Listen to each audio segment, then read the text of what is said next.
Hello and welcome back to Car Mechanic Simulator 2018. Today I'm looking at a 4th gen Mustang mod. Let's jump into it. There's about 8 different variants of the cars, but you do need DLC to make them all work. Now, I have the tuning DLC, but I don't have the Ford DLC, the Maserati DLC, and the Rims DLC, so certain engines just don't come through for me. For example, I got this rare 777 version, but you can see the engine says dummy. And when you pop the hood, there's nothing in there. Now, this version also uses the V8 supercharge the base game has, so you can still make this work.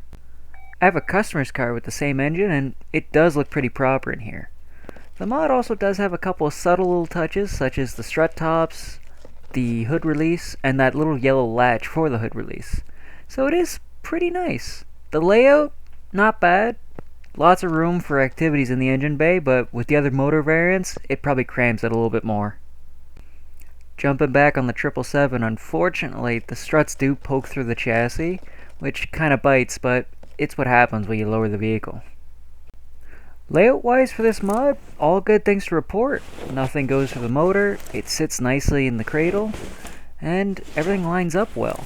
Even the rear end. But on the 777, little bit of a different story.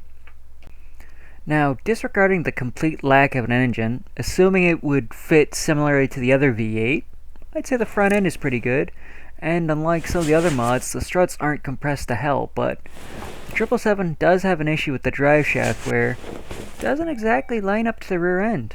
I can't say much for a transmission because I don't have one in here, but you can adjust that in the game settings and move it all the way up, but I don't know if it's an importing issue or maybe because I don't have the DLC, it just didn't line up the same way it does, but it's still interesting to see. Moving on to the interior, they are pretty much the same throughout all the Mustangs, except the gauge clusters and the radio assembly does differ depending on the model. Otherwise, the car's very nice inside, pretty accurate to how the actual Mustangs are too. Another great mod. On the 777, the interior is pretty much the same. The main difference is the SVT cluster, but on these cars you can change out the front steering wheel and both front seats if you want to add the interior customization, but there's a lot of bumpers and body kits you can choose from.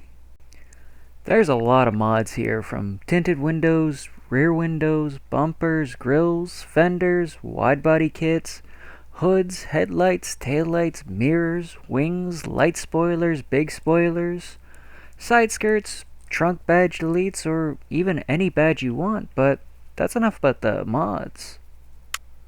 Why don't we take it for a drive?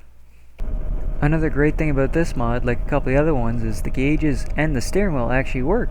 And the supercharger? You can hear it whistling, it sounds sweet. Anyways, thanks for watching. Catch you on the next one.